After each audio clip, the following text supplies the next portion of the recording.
Bismillahirrahmanirrahim. Assalamualaikum warahmatullahi wabarakatuh. Di sini kami dari kelompok 1 ingin mempresentasikan hasil diskusi kami yang berjudul Akut Pankreatitis et Causa Choledocholitis. Kelompok ini beranggotakan Tia Sekarnifika NIM 02 dan di Durjati NIM 18, Nur Azizah Apriliana Itansari NIM 36, Rofiqah Nur Aisyah NIM 60, Resti Melani Putri NIM 76, dan Arifian Ali Rahman NIM 92. Next.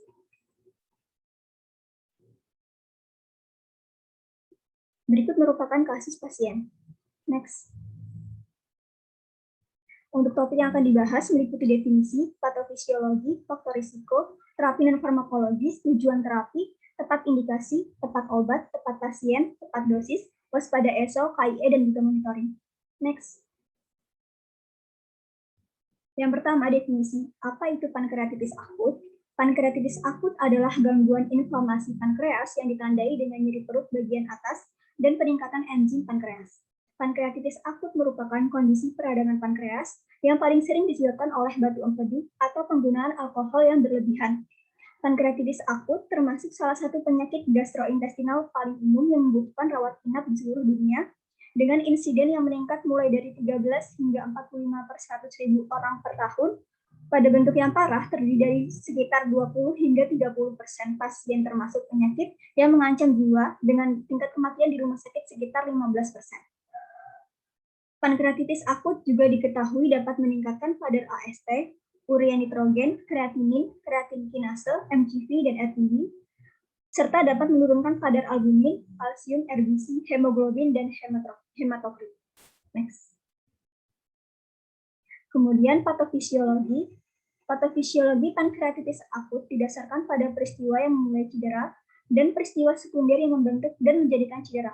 Penyalahgunaan alkohol dan batu empedu menyebabkan gangguan awal yang berbeda pada pankreas. Pankreatitis akut dari berbagai etiologi telah lama dianggap sebagai akibat dari aktivasi dinitripsinogen menjadi tripsin di dalam pankreas yang menyebabkan aktivasi enzim pencernaan lain dan autodigestif kelenjar. Proteinase lisosom atau CIMB dan kalsium intraseluler mungkin terlibat dalam aktivasi tripsinogen serta penurunan aktivitas inhibitor tripsin. Kelainan genetik pada jalur yang melindungi pankreas dari autodigestif juga memainkan peran patofisiologis dalam perkembangan beberapa bentuk pankreatitis akut dan mungkin menjadi faktor pembeda pada sebagian besar pecandu alkohol yang mengembangkan penyakit. Next. Kemudian ada faktor risiko. Faktor risiko yang pertama yaitu ada batu empedu. Batu empedu adalah penyebab paling umum dari pankreatitis akut yang mendasari 30 hingga 50% kasus.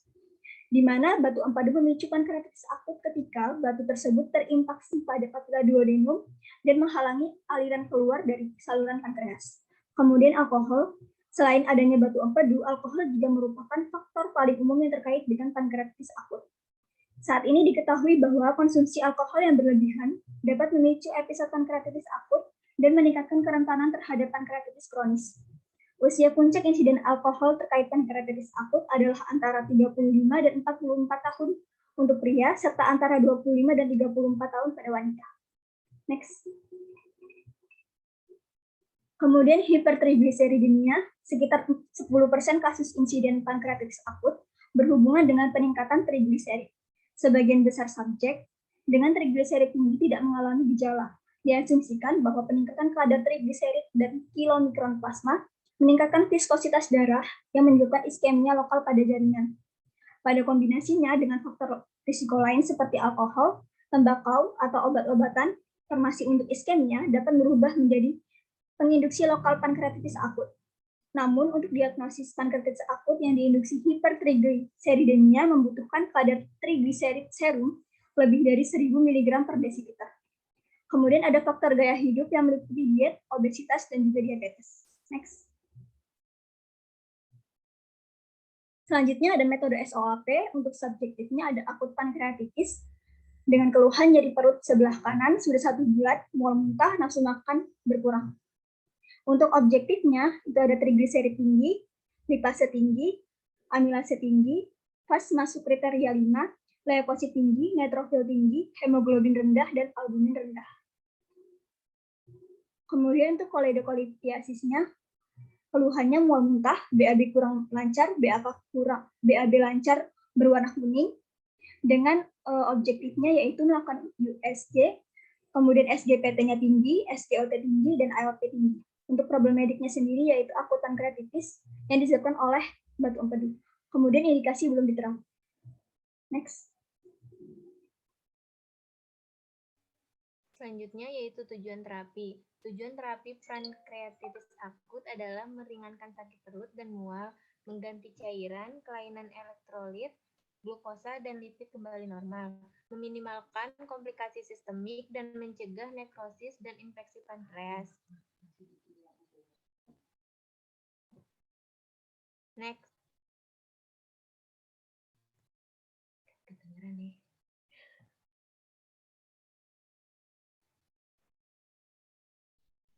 Selanjutnya untuk terapi non-farmakologis, yang pertama ada nutrisi. Pasien dengan akut pankreatitis dapat diberikan dukungan nutrisi penting karena AP menciptakan keadaan katabolik yang mendorong penipisan nutrisi. Jika pasien membutuhkan NPO lebih dari 7 hari, pemberian nutrisi diperlukan. Nutrisi enteral bukan parenteral lebih disukai dengan selang makanan ditempatkan melewati ligamen tape untuk menghindari aktivasi pankreas. Selanjutnya untuk kolistektomi mild akut pankreatitis dengan gallstone sesuai pada algoritma tata laksana terapi dapat dilakukan koleosistektomi. Next. Ya, kemudian untuk tepat indikasi, berdasarkan keluhan pasien dan data laboratorium, pasien didiagnosis akut pankreatitis yang dikarenakan koledokolitiasis. Pasien mengeluh nyeri perut sebelah kanan sudah 1 bulan, mual muntah, nafsu makan berkurang, BAB kurang lancar, dan buang air kecil lancar, berwarna kuning. Pada hasil laboratorium pasien didapatkan data serum amilase dan lipase sangat tinggi. Dari batas normal berturut-turut yaitu 1.555 international unit per liter dan 2.220 international unit per liter. Selain itu, pada pengukuran nyeri dengan VAS atau visual analog scale sebesar 5 yang artinya nyeri pada kasus ini termasuk nyeri sedang. Pasien memiliki riwayat mengkonsumsi alkohol saat remaja, di mana alkohol merupakan salah satu faktor resiko terjadinya pankreatitis akut.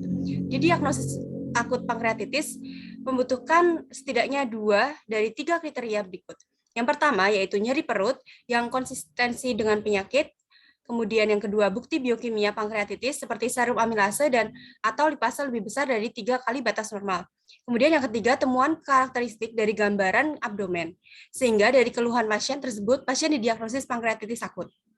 Berdasarkan algoritma tata laksana, terapi akut pasien mengalami gallstone dan diduga tidak mengalami kolangitis akut karena tidak ada gejala seperti demam dan jaundice. Kemudian pada penilaian kriteria Ranson didapatkan hasil 2. Sebelumnya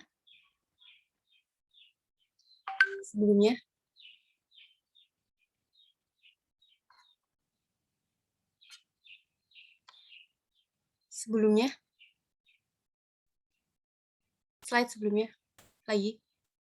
Ya, untuk kriteria Ranson adalah alat yang paling umum digunakan untuk menentukan keparahan dari pankreatitis akut. Penilaian kriteria Ranson termasuk 5 variabel penerimaan dan 6 kriteria yang dinilai setelah 48 jam. Di sini, berdasarkan data pasien, pada kasus ini pasien memiliki usia 62 tahun sehingga mendapatkan skor 1. Kemudian, dari data laboratorium, pasien memiliki AST atau SGOT lebih dari 250 international unit per liter, yaitu 342 international unit per liter, sehingga mendapatkan skor 1. Dan total skor yang didapatkan yaitu 2, di mana skor 2 termasuk ke dalam 2% mortality, sehingga termasuk ke dalam kriteria mild akut pankreatitis. Next. Ya, dari algoritma di atas sebagai berikut, untuk mild akut pankreatitis dapat diterapi dengan NPO atau nothing per os dan juga IV fluids, analgesik dan kolesistektomi dalam 48 sampai 72 jam. Next. Selain itu, dari data laboratorium pasien memiliki jumlah trigliserida yang tinggi di atas normal yaitu 782 mg per desiliter, sehingga pasien diindikasi mengalami hipertrigliseridemia. Menurut algoritma tata laksana hipertrigliseridemia, terapi pertama yang harus dilakukan yaitu perubahan gaya hidup yang lebih sehat, seperti mengurangi konsumsi alkohol, penurunan berat badan, latihan fisik teratur, konseling diet seperti mengurangi konsumsi gula sederhana, fruktosa lemak jenuh, meningkatkan konsumsi fiber, lemak tak jenuh, dan lemak tak jenuh tunggal dan tak jenuh ganda. Setelah perubahan gaya hidup, dilakukan terapi jika tidak efektif, maka dilanjutkan terapi dengan fibrat atau omega 3. Pada data laboratorium pasien, kadar hemoglobin atau Hb lebih rendah daripada kadar hemoglobin normal, yaitu 8,9 gram per desiliter. Hal ini menunjukkan bahwa pasien mengalami anemia perlu dilakukan pemeriksaan lebih lanjut untuk terkait dengan eritrosit, MCH dan MCV, dan juga ferrinitin untuk membedakan anemia makrositik dan defisiensi besi. Selain itu, pada data laboratorium pasien juga serum albumin lebih rendah daripada serum albumin normal, yaitu 3,2 gram per desiliter. Pengobatan diarahkan pada penyebab hipoalbuminemia karena merupakan konsekuensi dari beberapa penyakit. Akut pankreatitis diketahui dapat meningkatkan kadar AST, urea nitrogen, kreatinin, kreatin kinase, MCV, dan RDW, serta dapat menurunkan kadar albumin, kalsium, RBC, hemoglobin, dan hematokrit. Next.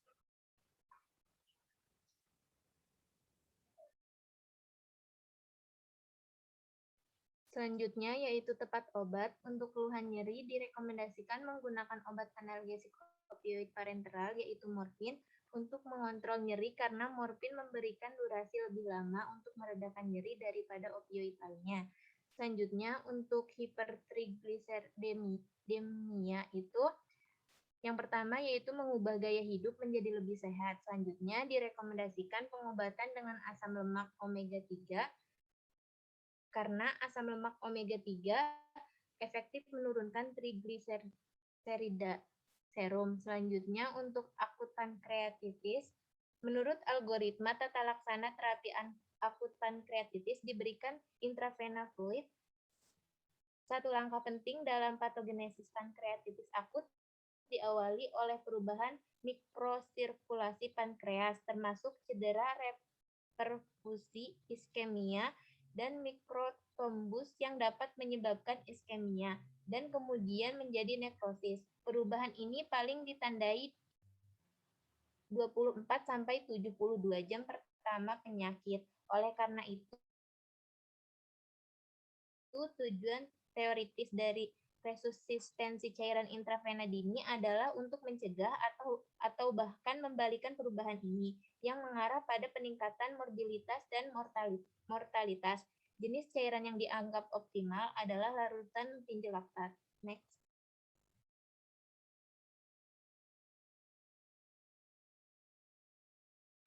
Selanjutnya, tepat pasien untuk morfin. Morfin dikontraindikasikan pada pasien yang memiliki hipersensitivitas, misalnya anafilaksis terhadap morfin atau komponen formulasi apapun. Kontraindikasi pada pasien dengan depresi pernapasan yang signifikan. Kontraindikasi jika digunakan bersamaan inhibitor monoamin oksidase atau penggunaan monoamin oksidase inhibitor dalam 14 hari terakhir. Kontraindikasi pada pasien obstruksi GI termasuk ileus paralitik. Morfin juga kontraindikasi pada pasien yang mengalami reaktivitas silang alergi opioid terbatas. Pemberian secara epidural atau intratekal dikontraindikasikan karena dapat terjadi infeksi pada tempat infus. Kontraindikasi jika diberikan bersamaan dengan terapi antikoagulan. Kontraindikasi pada pasien diatesis perdarahan yang tidak terkontrol, adanya terapi bersamaan lainnya atau kondisi medis yang akan membuat pemberian menjadi berbahaya. Kontraindikasi pada pasien obstruksi jalan napas atas. Pasien tidak termasuk dalam kelompok kontraindikasi. Selanjutnya, tepat pasien omega 3. Omega 3 dikontraindikasikan pada pasien yang diketahui hipersensitivitas terhadap protein, ikan atau telur, atau bahan aktif atau eksipien manapun. Kontraindikasi pada pasien dengan gangguan hemoragik parah karena efek potensial pada agregasi trombosit. Selanjutnya, tepat pasien ringer laktat kontraindikasi pada pasien dengan alkalosis metabolik berat, asidosis laktat dengan gangguan pembersihan laktat, hiperkalemia berat pada pasien yang berisiko mengalami edema otak. Ringer laktat juga dikontraindikasikan jika diberikan bersamaan dengan produk darah yang mengandung sitrat dan pemberian bersama NaHCO. Pasien tidak termasuk kelompok kontraindikasi. Selanjutnya, tepat dosis, cara, interval, dan lama pemberian. Yang pertama untuk morfin dosis awal 1 mg hingga 4 mg setiap 4 jam. Jika nyeri tidak hilang, dapat ditingkatkan dosisnya hingga 10 mg. Cara pemberian melalui infus intravena dengan interval dan lama pemberian diberikan setiap 4 jam dengan durasi pemberian yang disarankan 3 sampai dengan 7 hari. Untuk terapi lebih dari 7 hari jarang diperlukan. Selanjutnya, omega 3, interval dan lama pemberian. Selesaikan infus dalam waktu 12 jam saat menggunakan konektor E dan dalam waktu 24 jam saat digunakan sebagai bagian dari campuran. Cara pemberian melalui infus intravena dengan dosis diberikan dengan dosis 5 gram per 50 ml per hari. Selanjutnya, ringer laktat diberikan dengan cara infus intravena dengan dosis bolus awal 15 sampai 20 ml per kilogram dan selanjutnya 3 ml per kilogram per jam. Dengan interval dan lama pemberian dengan interval 15 sampai 20 mg per kilogram, selanjutnya 3 mg per kilogram per jam selama 24 jam jika tidak ada kontraindikasi lain. Selanjutnya, waspada ESO untuk morfin. Yang pertama, depresi SSP. Dapat menyembuhkan depresi SSP yang dapat mengganggu kemampuan fisik atau mental pasien, harus diperingatkan tentang melakukan tugas-tugas yang perlu kewaspadaan mental, misalnya mengoperasikan mesin atau mengemudi. Beberapa bentuk sediaan dapat dikontraindikasikan pada pasien dengan depresi SSP berat. Selanjutnya, morfin dapat menyebabkan konstipasi, hipotesi, dan hipersensitivitas penantrena. Selanjutnya, waspada ESO omega 3 dapat menimbulkan resiko infeksi karena emulsi lipid seperti omega 3 dapat mendukung pertumbuhan mikroba dan merupakan faktor risiko independen untuk perkembangan infeksi aliran darah. Tanda atau gejala reaksi hipersensitivitas diantaranya takipnea, dispnea, hipoksia, takikardia, hipotensia, sianosis, mual muntah, sakit kepala, berkeringat, dan pemberian dihentikan jika tanda-tanda ini muncul. Selanjutnya, omega 3 mengandung minyak ikan dan fosfolipid telur yang dapat menyebabkan reaksi hipersensitivitas. Omega 3 juga dapat menimbulkan sindrom kelebihan lemak. Pada pasien yang menerima omega 3, sebagian besar efek samping yang sering dilaporkan adalah dispepsia dan diare dengan 30% dan 16,7%. Sebagian besar pasien dispepsia dan diare bersifat sementara dan menghilang dengan cepat setelah 1 bulan pengobatan pertama. Selanjutnya, waspada ESO untuk ringer laktat. Pemberian ringer laktat dapat meningkatkan kadar kalium serum pada pasien dengan penurunan fungsi ginjal dan pada individu dengan kelainan homeostasis kalium. Hal ini juga terkait dengan perkembangan alkalosis metabolik yang dapat diperhatikan pada pasien dengan alkalemia yang ada sebelumnya atau pada mereka yang tidak mampu mengekspresikan beban bikarbonat. Ringer laktat diketahui sedikit hipotonis sehingga dapat menimbulkan risiko pengembangan edema otak, sehingga penggunaan ringer laktat pada pasien dengan risiko penyakit otak seperti meningitis, ensefalitis, cedera kepala, operasi otak, tumor otak, dan lain-lain harus dihindari, dan penggunaan ringer laktat diganti dengan cairan yang isotonik selain ringer laktat. Kandungan kalsium dan elektrolit lain dalam ringer laktat dapat menyebabkan pembentukan bekuan darah yang bila diberikan bersamaan dengan produk darah yang mengandung sitrat, sehingga pemberian bersamaan harus dihindari. Ringer laktat mengandung laktat dan pemberiannya dikontraindikasikan pada pasien dengan asidosis laktat apabila pembersihan laktat secara bersamaan terganggu.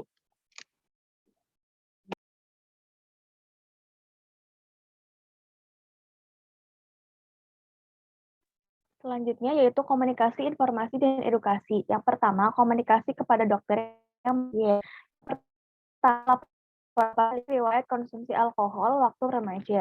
Yang kedua, melaporkan adanya peningkatan kadar trigliserida, lipase, dan amilase yang sangat tinggi. Yang ketiga, melaporkan bahwa nilai visual analog scale atau VAS pasien adalah 5. Yang keempat, melaporkan adanya peningkatan kadar leukosit dan neutrofil. Yang kelima, melaporkan adanya penurunan kadar hemoglobin dan albumin. Next. Selanjutnya, melaporkan adanya peningkatan nilai SGPT, SGOT, dan ALP yang sangat tinggi.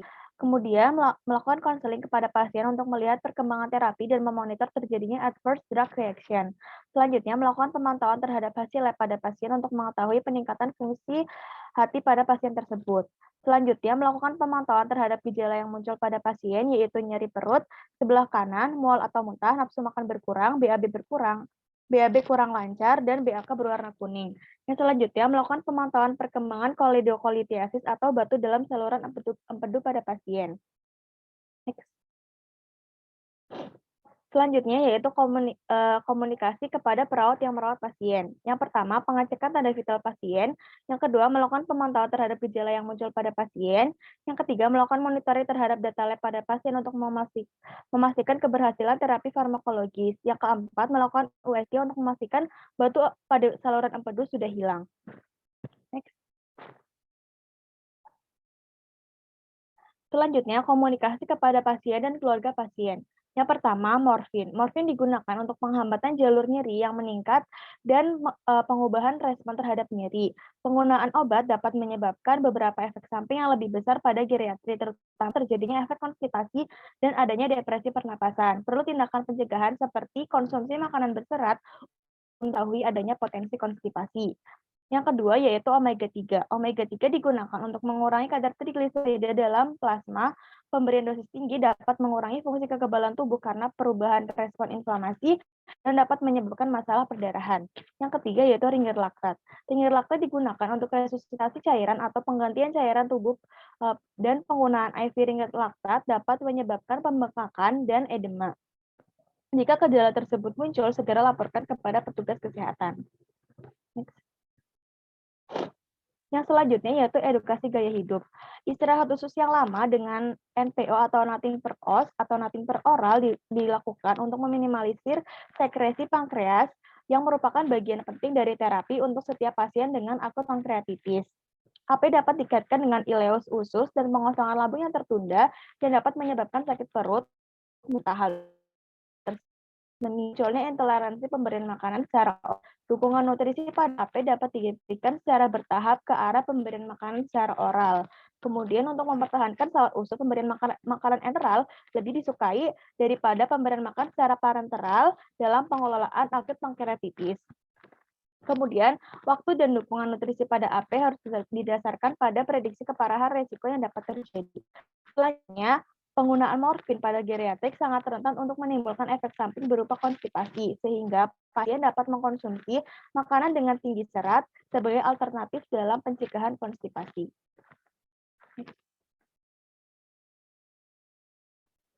Selanjutnya, monitoring. Next. Untuk yang pertama, morfin. Obat morfin, keberhasilannya rasa sakit yang dari pasien hilang, kemudian tidak adanya reaksi efek samping obat yang terjadi seperti depresi SSP, konstipasi, hipotensi, dan depresi pernafasan. Untuk ESO-nya, ada depresi SSP, dapat menyebabkan depresi SSP yang dapat mengganggu kemampuan fisik atau mental, kemudian konstipasi, dapat menyebabkan konstipasi yang mungkin bermasalah pada pasien dengan angina tidak stabil dan pasien pasca infak miokard. Kemudian hipotensi dapat menyebabkan hipotensi berat termasuk hipotensi ortostastik dan sinkop. Kemudian depresi pernapasan yang serius mengancam jiwa atau fatal dapat terjadi. Kemudian nyeri untuk pada keberhasilan yaitu nyeri abdomen mereda. Next. Yang selanjutnya omega-3 keberhasilannya trigliserida turun kembali normal. Kemudian untuk efek samping obatnya itu ada reaksi hipersensitivitas. Omega-3 mengandung minyak ikan dan fosfolipid telur yang dapat menyebabkan reaksi hipersensitivitas. Kemudian ada risiko infeksi. Emulsi lipid seperti omega-3 dapat mendukung pertumbuhan mikroba dan merupakan faktor risiko independen untuk perkembangan infeksi aliran darah. Selanjutnya, ada sindrom kelebihan lemak. Penurunan atau keterbatasan kemampuan untuk memetabolisme lipid disertai dengan pembersihan plasma yang berkepanjangan dapat menyebabkan sindrom ini. Kemudian untuk target keberhasilannya yaitu kadar trigliserida kembali normal, yaitu kurang dari 150 mg per desiliter. Next. Kemudian yang terakhir, ringan keberhasilannya yaitu mengurangi cedera reperkusi iskemia dan mikrotrombus. Kemudian untuk efek samping obatnya, yang pertama ada gangguan sistem kekebalan tubuh seperti reaksi hipersensitivitas termasuk reaksi anafilaksis atau anafilaktoid. Kemudian ada gangguan metabolisme dan nutrisi itu seperti hiperkalemia. Kemudian gangguan umum dan kondisi tempat administrasi seperti reaksi pada tempat infus termasuk flebitis, peradangan tempat infus, dan lain-lain. Kemudian untuk target keberhasilannya, cedera reperkusi iskemia dan mikrotrombus mereda. Next.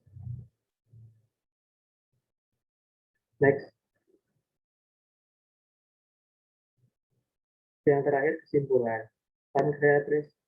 Pankreatitis akut adalah gangguan inflamasi pankreas yang ditandai dengan nyeri perut bagian atas dan peningkatan enzim pankreas. Pankreatitis akut merupakan kondisi peradangan pankreas yang paling sering disebabkan oleh batu empedu atau penggunaan alkohol yang berlebihan. Pankreatitis akut juga diketahui dapat meningkatkan kadar AST, urea nitrogen, kreatinin, kreatininase, MCV, dan RBW, serta dapat menurunkan kadar albumin, kalsium, RBC, hemoglobin, dan hematokrit. Faktor risiko pankreatitis akut diantaranya yaitu ada batu empedu, alkohol, hipertrigliseridemia, dan gaya hidup.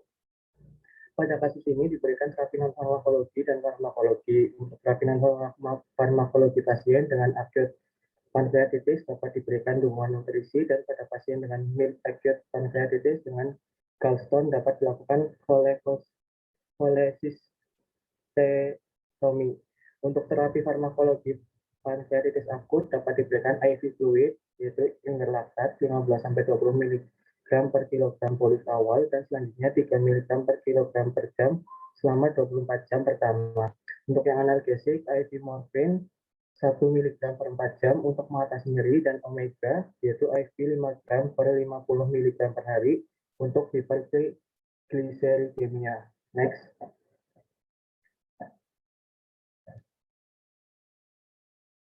Yang berikut daftar apa yang kami gunakan. Next. Next. Sekian dari kelompok kami. Wassalamualaikum warahmatullahi wabarakatuh.